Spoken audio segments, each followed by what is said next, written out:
So here, sit there. So Randy, how does a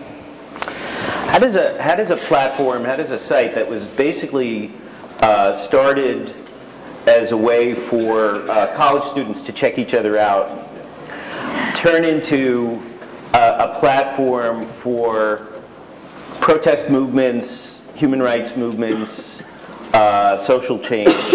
How does that happen? It's a great question, and I think what's so interesting is that when you hear my brother and the founders talk about the start of the site, that even though it was really for college students and just a small demographic of the population, they always believed that it was a site for openness and sharing and communication.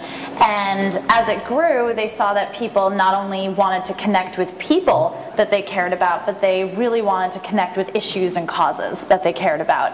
And we've seen that as early as the Virginia Tech shootings, very early on. Just seeing how people on Facebook quickly changed their profile photo to the black ribbon, how they rallied around people in networks. It was just very clear off the bat that connecting to issues and movements was very important. But what do you say to people who, I think perhaps mistakenly, see it as all kind of ephemeral? So what if somebody puts a ribbon on their profile? I mean, how does that connect to social change? I think that the small actions that we take every single day on Facebook are the ones that prime us for big actions. So for example, just by sending a birthday message to someone, writing on their wall, changing your profile photo, that means that when something big happens in Iran, that you know how to contact people and you know how to make a difference. And so I think that the small things we do every day online really prime us for big action. How does Facebook, well now just give us a sense of its size. We're in many countries now, right? 200 million users and truly global. In fact, the majority of Facebook users are outside the United States. Which countries other than the United States are like big? I mean, huge in many of the English-speaking countries in the world, but growing very quickly. Europe, Middle East, South America, we're seeing tremendous growth. And let's talk about one of those, take your pick, Egypt, Colombia. I mean, first, just give us a sense of how it's become a political platform and why you think that is. We actually saw, it was pretty interesting, so we had, when the site first started, there were only personal profiles with a cap of 5,000 friends on them, and we saw very quickly in the 2006 midterm election that politicians on their own were turning to Facebook to really connect with their constituents, and for the first time that really showed us that they wanted to use this as a tool for connecting with lots of people all at once. And we've seen that spread around the world. With the US election, we've seen incredible things, and politicians worldwide have been using Facebook. But what is it, I mean, so tell me, how did people, Colombia is the example that I think a lot of us have some familiarity with, where some activists started on Facebook a movement against the FARC, That's right. Which ultimately led to millions of people marching in the streets, not just in Colombia, but elsewhere. How do people do that, and what is the risk to them? I mean, I guess one of the things, we take for granted in the United States a great deal of political freedom, but Facebook and other countries, how do you deal with countries that are less tolerant of the site being used for political dissent?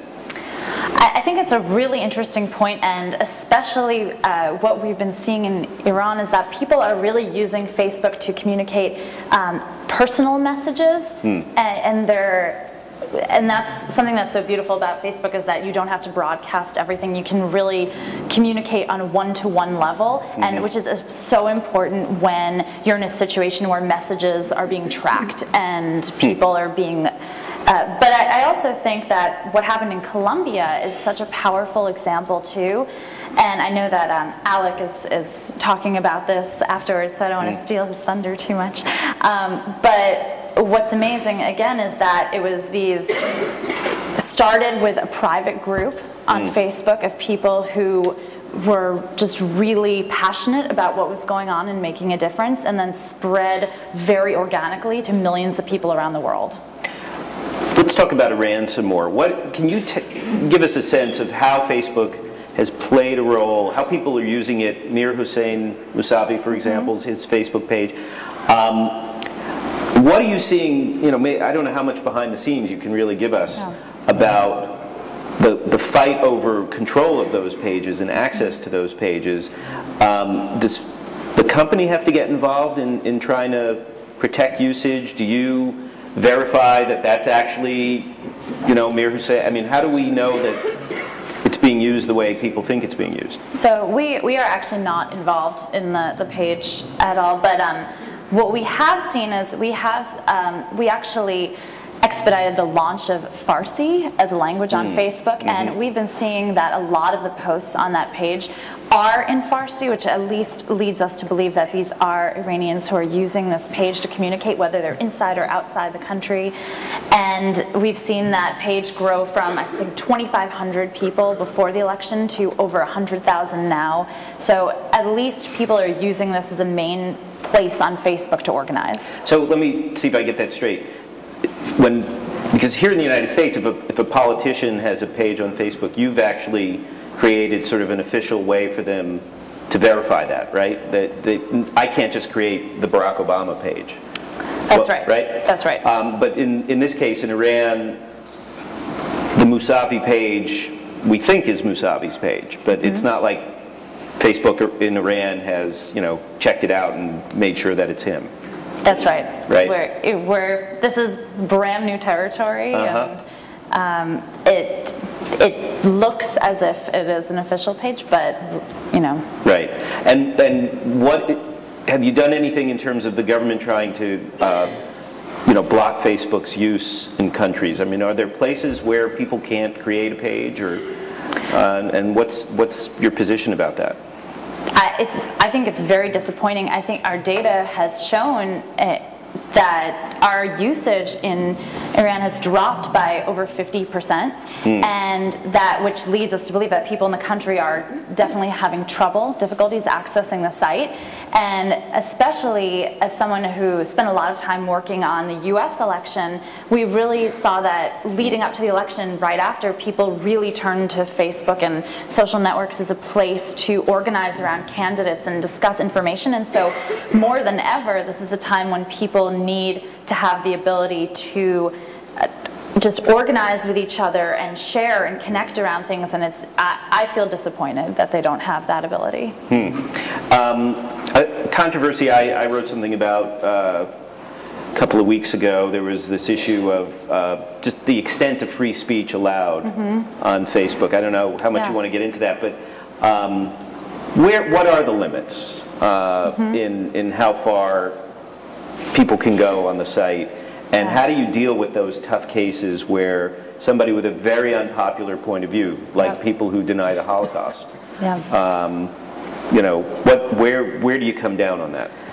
So free speech is really hard, and it's something that, right? Okay, yeah. No, it's something that we believe in very passionately as a company, but it's a really hard issue. And so our terms of service claim that if you are saying something that is hateful, that you are spreading words of violence, that it comes down immediately. As soon as we're aware of that group or that page, it is off the site.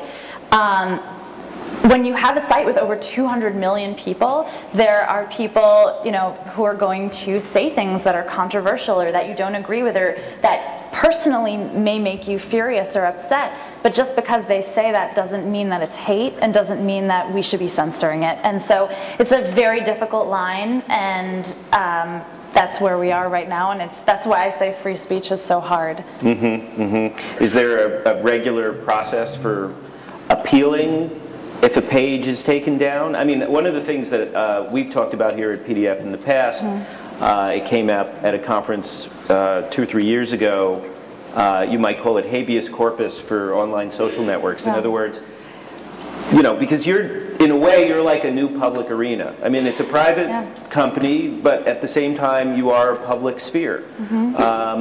And what rights do we have in that? And obviously, those are defined by the terms of service, and Facebook has gone through this really interesting process now of inviting its users to help improve those, Yeah. which I think is great. But where's the court of appeal if somebody thinks, they were shut down unfairly? What should they do? Should they just email you? Would that work? No, please don't email me. No, I mean, we have an entire team in our customer support department that is dedicated to these, and we take them very seriously. But going back to your point before, something that I definitely want to talk about is the idea of an authentic identity, and the fact that on Facebook you use your first name and your last name, and so when you say something, it's linked to your actual identity. Yep. And so it's people, from what we've seen, are much less likely to say things that are really hateful when it's tied to a true identity, but it's also, you're able to tell exactly who that is and who is saying these comments. Yeah, no, I mean, and I agree with you that my default is more speech rather than less speech. Yeah. So, rather than err on the side of taking things down and censoring, it doesn't make the hate go away. It just hides it.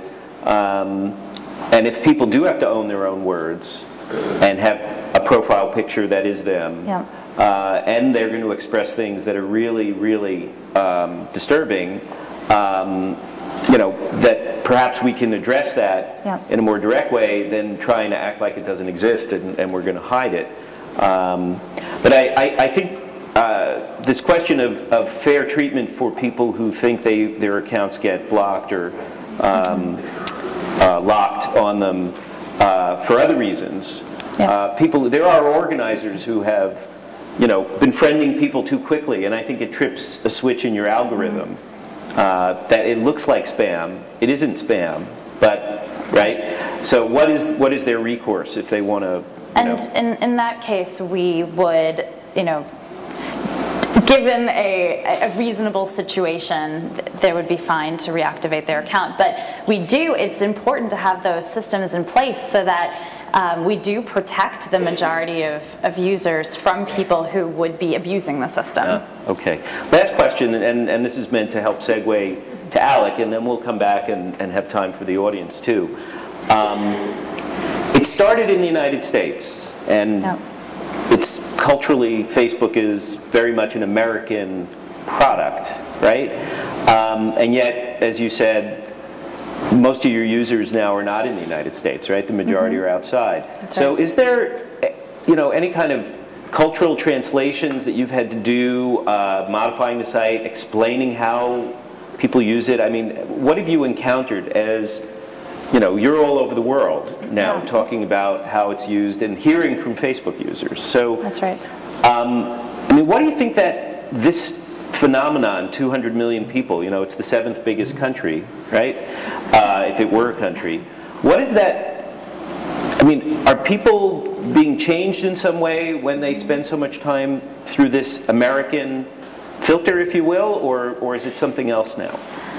I don't think we can really look at it through an American filter, because something that I think is so beautiful is that people and countries take these tools and make of it their own. And I actually think that because in the United States, Facebook started as a college site, as you will, in other countries, it didn't start as a college site. It was open to everyone when people were first able to access it. So people think about Facebook in a very different way outside the United States than they might perceive it inside the United States. And so it's really interesting to see how people use the site when right away it was open to everyone. Well, we barely have time to really get into this subject. Dana Boyd yesterday brought this question up about stratification in the United States, and that maybe Facebook is the equivalent of digital white flight, the idea of people going to Facebook here to get away from MySpace and the lower classes there. I wonder if you have any comment on that. Obviously it is about how Facebook evolved here, which is different than more recent evolutions of it in other places. Did you hear Dana's talk, or have you heard about this is a little bit of an unfair question, folks, because if she didn't, I hate to put you on the spot. But it's a really interesting issue. that's coming up now. No, and I mean, I'm a huge fan of Dana and her work, and I think that to the extent, I mean, Facebook is a completely neutral platform. We have a technology and tools, and to the extent that everyone in the world wants to share and connect with people, they can use Facebook in the way that they want to. So I think if you look at usage in the United States and across the world, it's different. But I mean, it's definitely interesting to look at, dig down the demographics. It would be good. Maybe we'll get into that during the Q&A. Yeah. So because time is tight, I want to thank you. We'll come back out for a little bit after we hear from Alec, and thank the audience for being patient, and to be continued. All right.